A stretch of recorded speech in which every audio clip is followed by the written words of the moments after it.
j'ai besoin de cette guérison. Papa, j'ai besoin de cette délivrance. Quel est ce démon?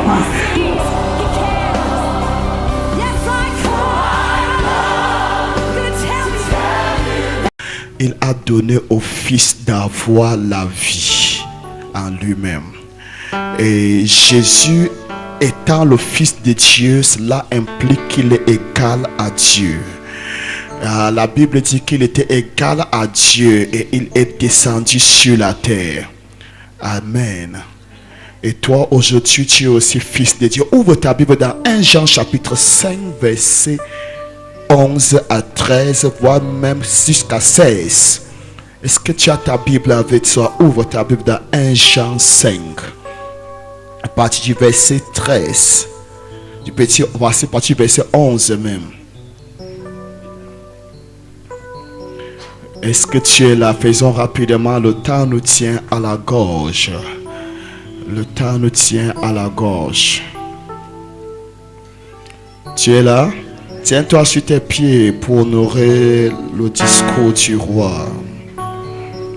Et voici ce témoignage. C'est que Dieu nous a donné la vie éternelle. Et que cette vie est dans son Fils. Celui qui a le Fils a la vie. Celui qui n'a pas le Fils de Dieu n'a pas la vie. Je vous ai écrit ces choses afin que vous sachiez que vous avez la vie éternelle. Vous qui croyez au nom du Fils de Dieu.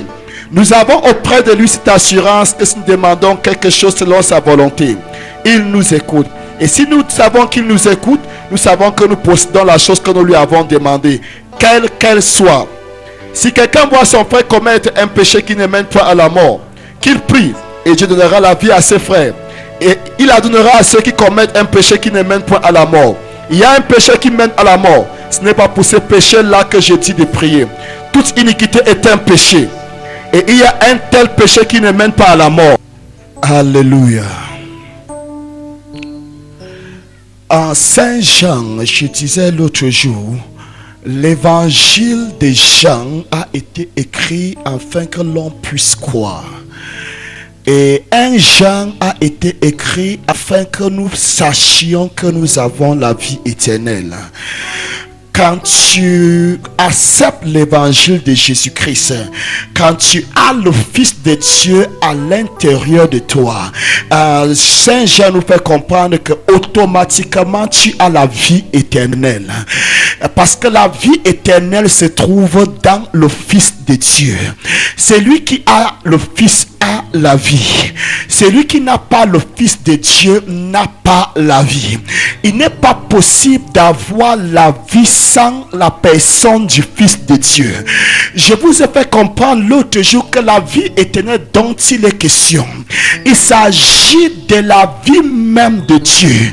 Il s'agit de la substance qui fait de Dieu ce qu'il est.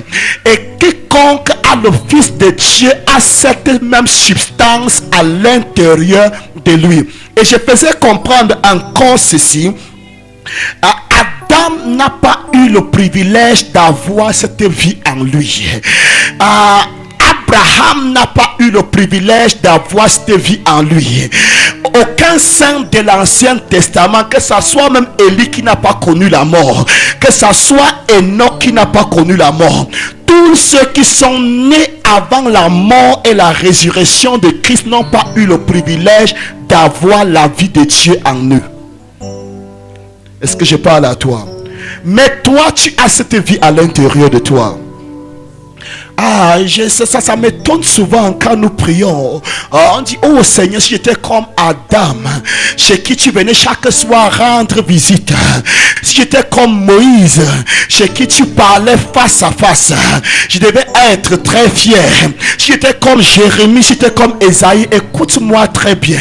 L'esprit se posait sur Esaïe. Esaïe prophétisait et l'esprit partait.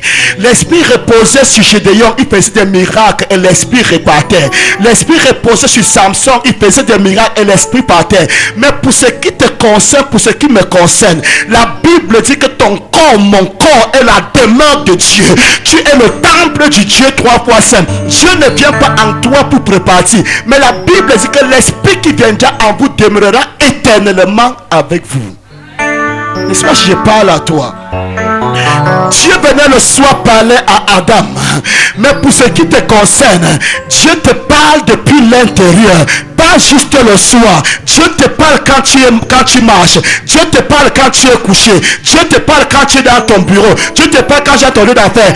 En tout lieu et en tout temps, Dieu est à l'intérieur de toi. Et il parle en tout temps.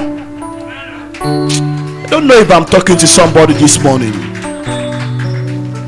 Il s'agit de cette vie qui est la personne même de Dieu. Il s'agit de cette vie qui n'a ni commencement ni fin de jour. Il s'agit de la personne même de Dieu vivant à l'intérieur de toi. J'aimerais que tu puisses comprendre quelque chose. Le Dieu qui est assis, nous parlons de la vie éternelle. Nous disons que c'est la substance même qui fait de Dieu ce que Dieu est. Et cette même substance est à l'intérieur de toi. Tu es un porteur de Dieu. Tu es une porteuse de Dieu. Le Dieu qui est à l'intérieur de toi, c'est pas parce qu'il est venu vivre à l'intérieur de toi qu'il a changé ou bien qu'il est devenu petit. Non, la Bible dit qu'en lui, il n'y a ni changement ni ombre de variation. En d'autres mots, celui qui est assis sur le trône dans les cieux célestes est la même personne qui est assise à l'intérieur de toi. Et en passant, écoute-moi très bien. La Bible dit que le ciel, tout le ciel ne suffit que pour porter ses fesses. Et la terre suffit pour porter ses pieds. Parce que la Bible dit que le ciel est son trône. C'est là où il est assis. Et la terre est son marchepied. En d'autres mots, Salomon a dit l'autre jour, les cieux et les cieux ne peuvent pas contenir Dieu. Mais il y a un mystère impensable, un mystère impénétrable. C'est que l'homme créé à l'image de Dieu est capable de porter le Dieu dont toute la création est incapable de le porter. Écoute-moi bien. La Bible dit que c'est Dieu qui siège sur les nations. C'est Dieu qui enlève un homme du haut de son piédestal et lui fait tomber et élève un autre homme. C'est Dieu qui décide qui doit régner dans quelle nation. C'est Dieu qui décide et dit, toi la mer, tu ne peux pas déborder cette limite. Et la bonne nouvelle est celle-ci ce matin. Le Dieu qui prend toute cette décision est à l'intérieur de toi, prenant la décision par rapport au règne de ce monde. C'est lui qui est à l'intérieur de toi. C'est lui qui dit à l'intérieur de toi, toi homme de ta, tu t'établis, toi je te fais tomber. C'est lui qui commence toute chose et finit toute chose. C'est la même personne qui est à l'intérieur de toi. En lui il n'y a ni changement, il n'y a pas d'ombre de variation. C'est le Dieu de toute la création qui vit à l'intérieur de toi. Et il est entré à l'intérieur de toi par le canal de son fils Jésus. Par conséquent, tu as la vie incréée même de Dieu demeurant en toi.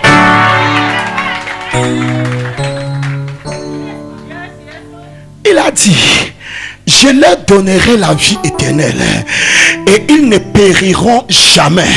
Pourquoi est-ce que Dieu te donnera la vie et tu ne périras jamais? Parce que la vie même que Dieu te donne, il s'agit de sa propre vie qui n'a ni commencement ni fin de jour.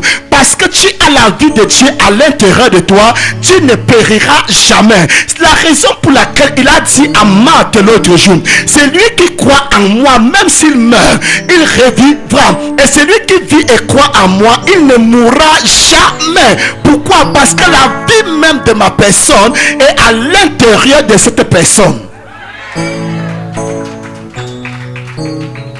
Écoute-moi bien.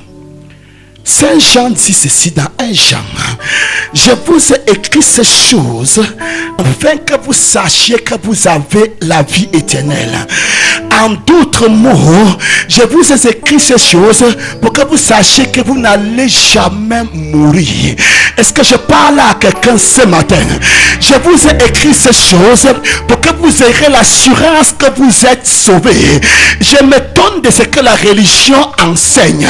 La religion va nous faire comprendre que si nous mourrons un jour, nous allons nous présenter devant Dieu. Et Dieu va peser nos bonnes œuvres et nos mauvaises œuvres. Et voir si nous allons mériter la vie éternelle. Je suis venu par le nom de l'Éternel ce matin pour t'annoncer que tu ne mourras plus jamais. Non, pour ce qui est de toi et de moi, parce que tu as Jésus à l'intérieur de toi, la mort n'est plus ta portion. Je suis venu t'annoncer ce matin qu'il ne viendra plus un jour où tu mourras pour aller au ciel, parce que la Bible dit que tu es déjà assis dans les cieux avec Jésus-Christ qui est à la droite de Dieu le Père. La Bible me fait comprendre une fois de plus par la parole même de Jésus-Christ que Dieu n'est pas le Dieu des morts, mais Dieu est le Dieu des vivants. En d'autres mots, si tu meurs, tu ne dois jamais apparaître devant Dieu, parce que le Dieu est le Dieu des vivants et non le Dieu des morts. Même si on fait 1000 messes de requiem pour toi, je te dis, tu ne sortiras pas de ce purgatoire, même si ce purgatoire existait, parce que Dieu n'est pas le Dieu des morts, il est le Dieu des vivants.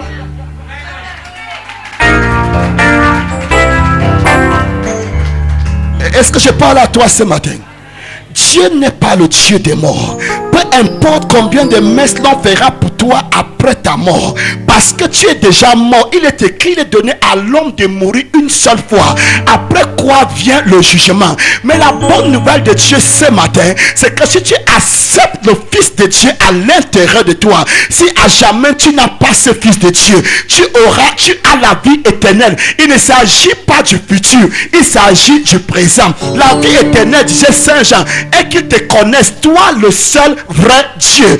Et quand la personne a connu ce vrai Dieu, Jean dit encore dans 1 Jean que je t'écris ces choses afin que tu saches que tu as la vie éternelle.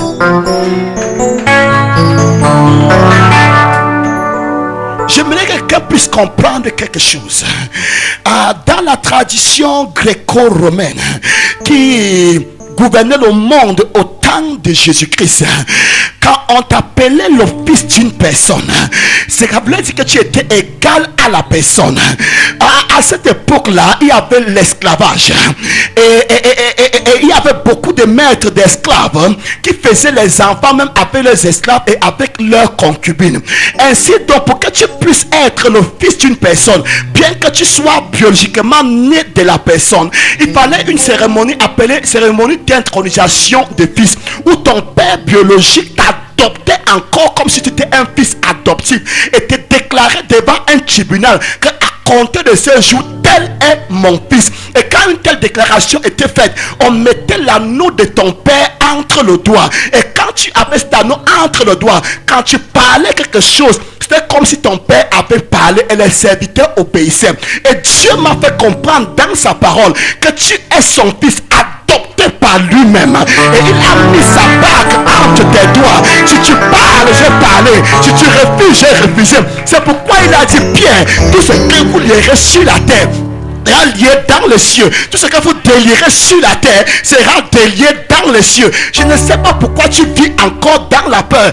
Il a dit l'autre jour, je vous donne le pouvoir de marcher sur les serpents et sur les scorpions et sur toutes les puissances de l'ennemi, et rien ne pourra vous nuire. Pourquoi? Parce que tu es un fils de Dieu. La Bible dit à tous ceux qui l'ont reçu, à ceux qui croient en son nom, il leur a donné le pouvoir de devenir enfants de Dieu. J'expliquais encore hier, le mot pouvoir veut dire juridiction. Le mot pouvoir veut dire compétence, ça veut dire capacité, ça veut dire super humain, ça veut dire surnaturel. Et le mot devenir veut dire, vient du mot grec ginomai qui veut dire générer. Et le mot donner veut dire faire. En d'autres mots, à tous ceux qui ont reçu la parole, elle les a fait super humains, afin qu'ils enfantent ou bien qu'ils génèrent enfant de Dieu. En tant qu'enfant de Dieu, tu as le pouvoir de décision dans la maison de ton Père. Est-ce que je parle à quelqu'un ce matin? Tu as le pouvoir de décision dans le royaume de Dieu. Tu es un fils du roi. La Bible, ce qu'il a fait de nous un sacerdoce royal, c'est oui et amen. Tu n'as pas besoin de l'espérance pour accepter. Tu as besoin de croire juste à la parole, et la parole va se manifester dans ta vie, dans la vie de ton environnement. Est-ce que j'ai parlé à toi ce matin? Écoute-moi très bien. Beaucoup de situations qui tourmentent ta vie ne viennent pas du fait que Dieu ne peut pas agir, mais ça vient du fait que toi tu ne peux pas agir. Tu es en train de dire Seigneur, fais-le. Dieu te regarde que jusqu'à quand prendras-tu l'autorité, exercera le pouvoir de ton Père sur la terre? Parce que la Bible dit que la création attend avec Adam désir la révélation des fils de Dieu, parce que la création a été soumise à la vanité, non de son gré, mais à cause de la personne qui a soumis la création. Donc en d'autres mots, Dieu attend que tu manifestes pendant que tu attends que Dieu manifeste. Dis-moi un petit peu, tu as un enfant de 7 ans ou de 8 ans et à chaque fois l'enfant vient vers toi et pleure parce qu'un autre enfant au quartier de ton voisin à 4 ans lui a tapé sur ton enfant et ton enfant vient en pleurant. Je crois que tu seras irrité, vrai ou faux. Et la même chose se passe avec Dieu. Dieu dit, toutes les puissances de l'air, toutes les puissances de la terre, j'ai soumis cela à ton pied. Pourquoi pleures-tu quand un vulgaire démon perturbe ton sommeil? Pourquoi pleures-tu quand une vampire de rien de tout perturbe ton sommeil? Prends de l'autorité et exerce le pouvoir que je t'ai donné. Oh my God, I feel like I'm talking in here. Il dit exerce l'autorité. Tu me fais honte. Je t'ai donné l'autorité, non seulement de l'autorité, je t'ai donné la puissance. Quand nous parlons de la puissance, il a dit dans Actes chapitre 1 verset 8, vous recevrez une puissance, le Saint-Esprit survenant sur vous et vous serez mes témoins. Ce mot vient du mot dunamis et ce mot parle d'une force supérieure qui se manifeste sur notre monde inférieur. En d'autres mots, tu as avec toi une délégation d'anges toujours prêts à agir à ta parole, mais depuis longtemps ils sont au chômage parce que tu es incapable d'ouvrir ta bouche de parler afin que la sentence de Dieu puisse être exécutée sur la terre. Quelqu'un ce matin, par la puissance de la vie impérissable de Dieu en lui, doit changer sa façon de voir les choses dans le royaume. Quelqu'un doit commencer à parler avec autorité.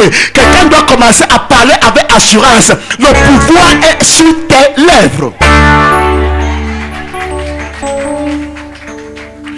Jean chapitre 16, il dit jusqu'à présent, vous n'avez encore rien demandé en mon nom.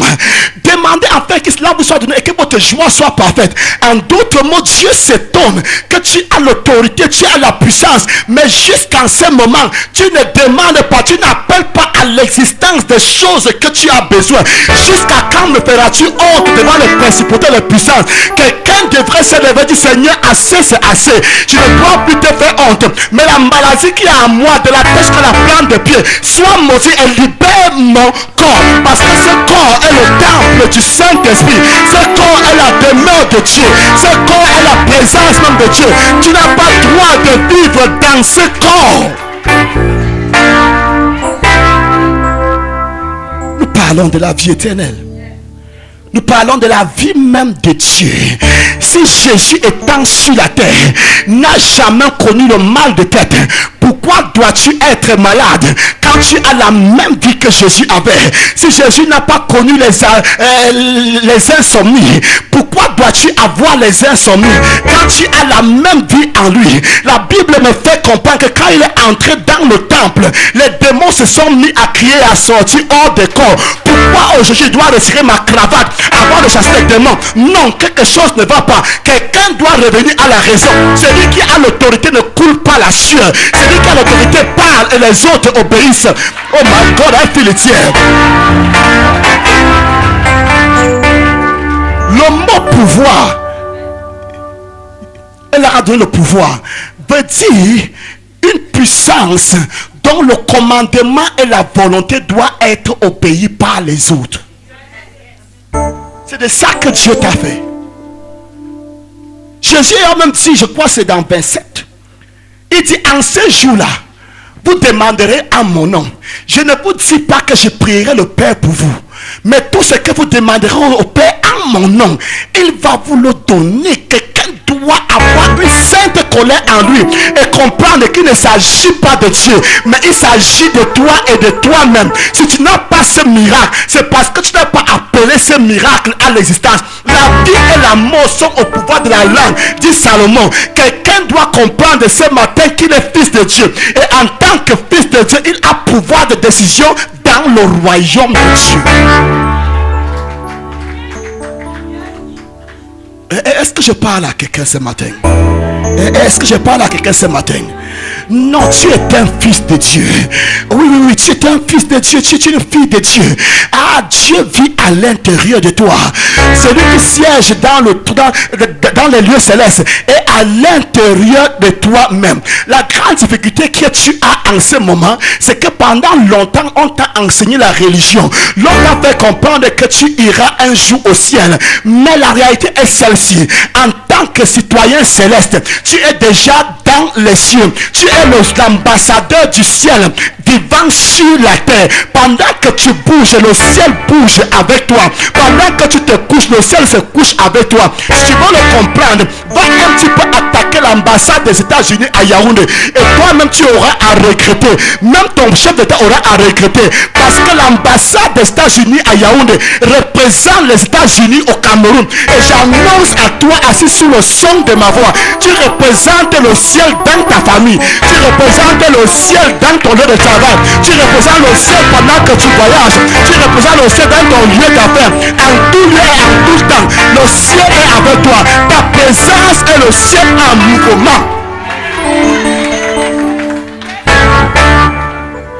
Est-ce que je parle à toi?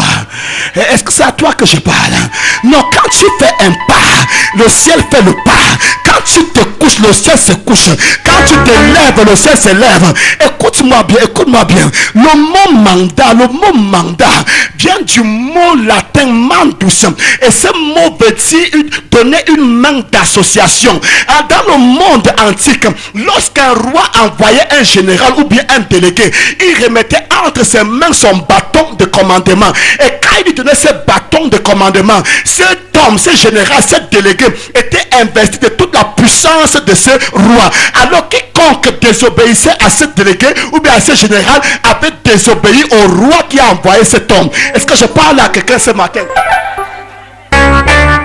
Je crois en 155 avant Jésus-Christ, entre 150 et 165. Le roi Épiphane qui gouvernait l'Orient, la Bible, la tradition raconte qu'il a fait l'invention de l'Égypte avec des milliers de soldats.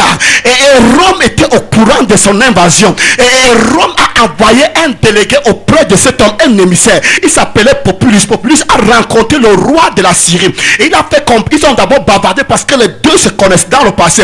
Et à un moment donné, le roi de la Syrie, Épiphane, a dit: mais quel est l'objet de ta visite? Et Populus lui a fait comprendre: Rome demande que tu rentres à la maison, que tu libères l'Égypte. Et cet homme a dit que je veux considérer, il va y réfléchir. Populus a pris son bâton de commandement, a tracé un cercle autour du roi de la Syrie et a dit: réfléchis et prends une décision avant de sortir de ce cercle. Et il est resté un moment, il a dit: je rentre à la maison. Pourquoi? Pas à cause de Populus. Il n'était qu'avec quelques maigres hommes avec lui, mais il avait beaucoup plus peur de la puissance romaine. J'annonce à quelqu'un que le ciel, oh my God, est avec toi. Les démons ne t'obéissent pas à cause de toi, mais les démons t'obéissent par le nom de Jésus qui est invoqué sur toi. Parce que quiconque se lève contre toi se rebelle contre le nom de Jésus. Est-ce que je parle à toi ce matin? Il ne s'agit pas de toi, il ne s'agit pas de moi, mais il s'agit du nom puissant de Jésus-Christ. Tu es un ambassadeur de Dieu, tu es un émissaire de Dieu. Quand tu parles, le ciel a parlé. Quand tu refuses, le ciel a refusé. Si c'est à toi que je parle, je veux t'entendre. Yes!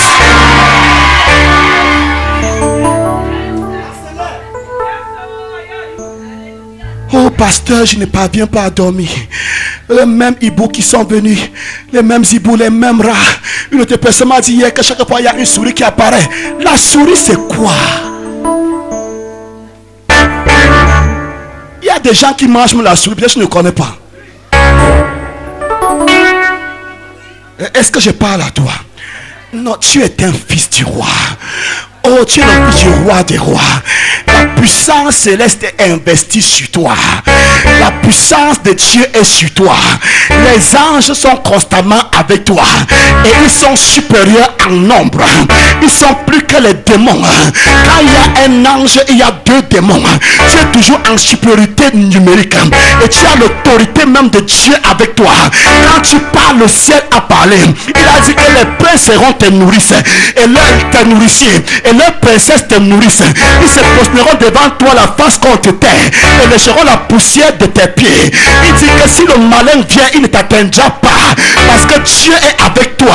Peu importe qui t'a maudit. La Bible dit qu'au temps marqué, il sera dit à Jacob et à Israël quelle est l'œuvre de Dieu. Parce qu'il a dit l'enchantement ne peut rien contre Jacob, ni divination contre Israël. Au temps marqué sera dit à Jacob et à Israël quelle est l'œuvre de Dieu. Et ton Dieu, ton Père céleste te dit encore, je connais des projets que j'ai formés pour toi, projets de paix et non de malheur, pour tout l'avenir et de l'espérance. Quand il tombe à ton côté et 10 000 à ta droite, tu ne seras pas atteint. De tes yeux seulement tu regarderas et tu verras la rétribution des méchants. Oh my God, I feel it here. Il dit, lorsque les méchants s'avancent contre moi pour dévorer ma chair, ce sont mes persécuteurs, mes ennemis qui chancellent et tombent. Il dit, il fera manger à tes oppresseurs leur propre chair, et ils se livreront de leur sang comme du mout. Et toute chair saura que je suis ton rédempteur, le puissant de Jacob. Écoute-moi très bien, quiconque a pris l'engagement de dévorer ta chair par le vampirisme, la parole de Dieu dit, dors tranquillement, dors en paix, car je le fais manger sa chair à lui.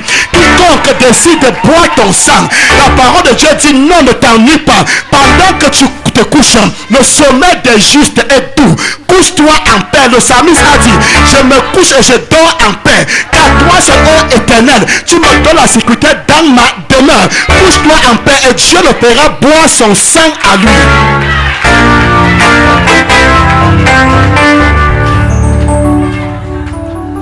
Écoute. La Bible dit, tu es choisi de l'Éternel. C'est pas toi qui as choisi Dieu, mais c'est Dieu qui t'a choisi. Avant de te choisir, il connaissait tes faiblesses. Avant de te choisir, il connaissait tes manquements.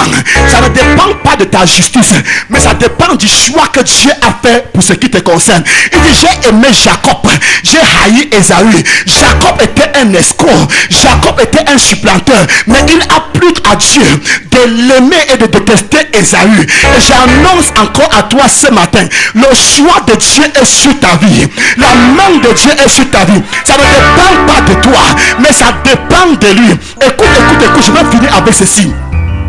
Il a dit, nous avons auprès de lui cette assurance que si nous demandons quelque chose selon sa volonté, il nous écoute. Et si nous savons qu'il nous écoute, nous savons que nous possédons la chose que nous lui avons demandé, quelle qu'elle soit. Pourquoi? Parce que tu es un roi. Pourquoi? Parce que tu es une reine. Deuxième des choses, il a dit, si tu vois un frère, il a appelé ce mot, si tu vois ton frère, si tu vois ton frère dans le paradis, ton frère dans le royaume de Dieu, ton frère dans le ciel où nous sommes, tu m'entends? Si tu vois ton frère commettre un péché qui ne mène pas à la mort, prie et Dieu donnera la vie à ses frères. Il la donnera à tous ceux qui commettent un péché qui ne mène point à la mort. Il dit, il y a un péché qui mène à la mort. Ce n'est pas pour ce péché-là que j'ai dit de prier. Et il dit encore, toute iniquité est un péché. En d'autres mots, péché est péché. Mais il y a un péché qui mène à la mort et il y a un péché qui ne mène pas à la mort. Première des choses que tu dois comprendre, que le mot péché est écrit au singulier. Pour comprendre Jean, tu vas d'abord comprendre que le péché est écrit au singulier. Quand tu parcours le livre de Romains, de 4 à 8, tu vas voir que c'est autour de 2 ou 3 fois où péché est mentionné au pluriel. Mais c'est beaucoup plus au singulier. Écoute maintenant très bien. Le péché c'est quoi? Le péché c'est rébeller contre Dieu. Le péché c'est refuser le règne de Dieu dans ta vie. Et il est en train de dire, si tu vois une personne qui a déjà accepté le règne de Dieu dans sa vie, commettre un péché, ce péché ne mène pas à la mort. Parce que la vie de Dieu est déjà dans la vie de cet homme. Cet homme ne pourra plus mourir. Écoute. Il dit de telles personnes qui ont déjà la vie de Dieu et qui commettent des péchés, leur péché ne peut pas les conduire à la mort. Mais cependant, il faut prier pour cette personne. Pourquoi il faut-il prier pour cette personne? Parce que sa vie déshonore l'église, parce que sa vie fait honte à la foi, parce qu'à cause de lui, certaines personnes blasphèment Dieu, mais quelque part il est déjà scellé pour la vie éternelle. Prie et Dieu va lui donner plus de fumier, plus de grâce, afin qu'il ne commet plus ses péchés et que des personnes viennent à la connaissance de Dieu à travers sa vie sanctifiée.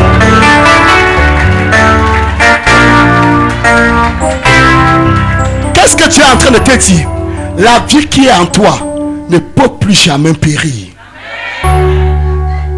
Oh, je veux que les chefs religieux me comprennent.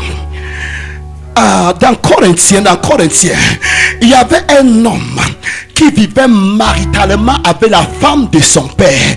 Et ça faisait une honte grave à l'église. Et Paul a dit à l'église de Corinthe, on voit au milieu de vous des personnes qui commettent des péchés qu'on ne voit même pas dans le monde. Il dit que votre esprit et mon esprit unis ensemble, qu'on livre un tel homme au diable, afin que sa chair fût détruite et que l'esprit soit sauvé. Parce qu'il a la vie impérissable, il sera sauvé. Mais parce qu'il fait une honte à l'église, qu'il soit livré un petit peu au diable. Que le diable tourmente sa chair. En d'autres mots, l'autorité investie de par Dieu sur toi est si puissante et si grande, à tel point que même quand tu déshonores l'Éternel, le diable ne peut même pas tendre le doigt sur toi. Il le oh my God, I do that talking here. Et c'est...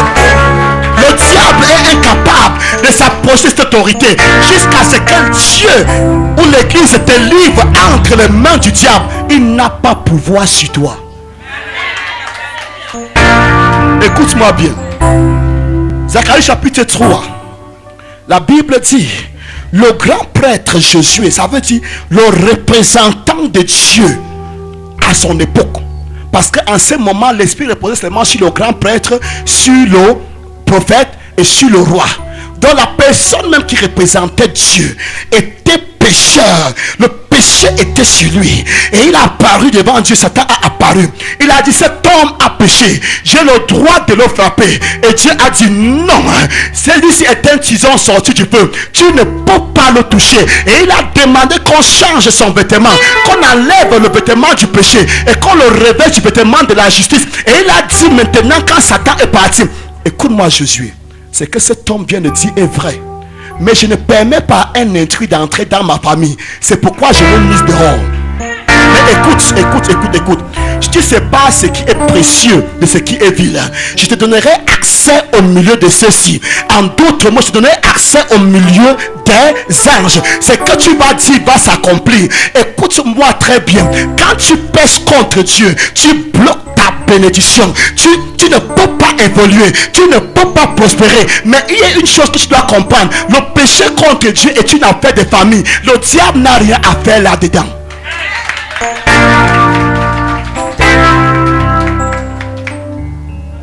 J'ai vu plusieurs confesser leur péché. Pas parce qu'ils ressentent les remords après avoir offensé l'objet de leur plus grande affection qui est Dieu. Mais ils confessent parce qu'ils ont peur que le diable ne les frappe. Il n'a aucun pouvoir sur toi. Écoute. Sur 2 témoignages bibliques, la vérité est établie. Pour que Satan puisse frapper Job, quand Satan a voulu frapper Job, s'il n'y avait pas la permission de Dieu, il ne l'aurait jamais touché. Nous avons le cas de Zacharie 3. Satan a demandé encore une autre permission, mais Dieu a refusé. Malgré le péché de cet homme dans Corinthiens, Satan n'avait pas le pouvoir de le toucher jusqu'à ce qu'il soit livré au diable. Qu'est-ce que je veux dire? Tu as la vie éternelle de Dieu. Et cette vie est si précieuse. Si Dieu ne te livre pas entre les mains du diable, personne ne peut avoir le dessus sur toi. En d'autres mots, je ferai de mon mieux à ce que mon Père Céleste ne soit jamais fâché contre moi.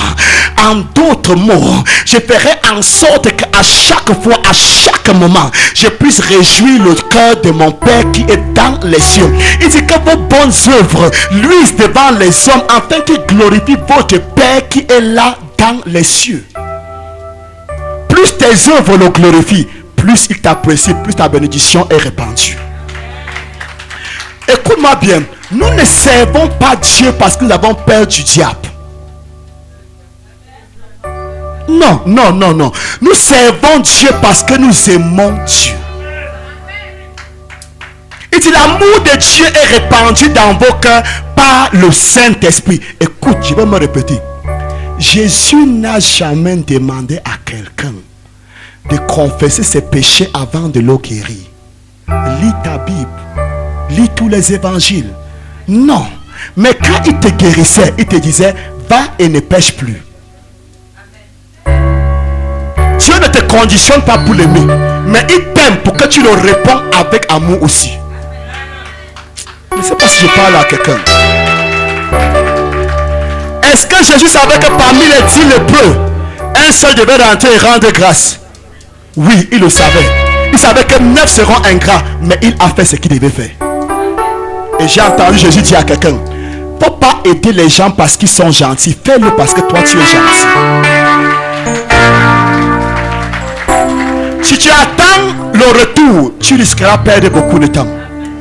Il faut juste aimer comme ton Père qui est dans les cieux. Avant d'envoyer son fils mourir sur la terre, il savait que certains devaient croire, certains ne devaient pas croire. Quel est le péché qui mène à la mort? C'est refuser Christ. Il dit, je ne te demande pas de prier pour cela. Ils ont déjà refusé Christ. Ce qu'il faut faire pour cette personne-là, c'est de prier peut-être que Dieu l'amène à la connaissance de Dieu. Aussi longtemps que tu ne lui as pas encore amené à la connaissance de Dieu, prie 100 ans qu'il ne fume plus, il va toujours fumer. Prie 100 ans qu'il ne se prostitue plus, elle va toujours se prostituer. Mais si la vie de Dieu entre à l'intérieur de cette personne, il faut d'abord planter le manguier pour espérer le fruit. J'ai Dieu. Une fois que l'arbre est dans la personne, je peux te garantir, quand la vie éternelle entre dans une prostituée, elle devient une prophétesse. Quand la vie éternelle entre dans un bandit, il devient un apôtre, il devient un évangéliste, il devient un homme de bien. Non, ne perds pas le temps à espérer le fruit quand l'arbre n'est pas encore planté. Plante le goyavier et tu auras le goyave. Plante le manguier et tu auras les mangues. Est-ce que je parle?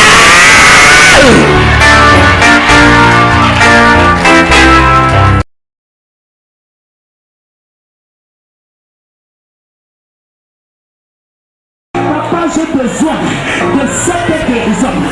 Papa, j'ai besoin de cette délivrance.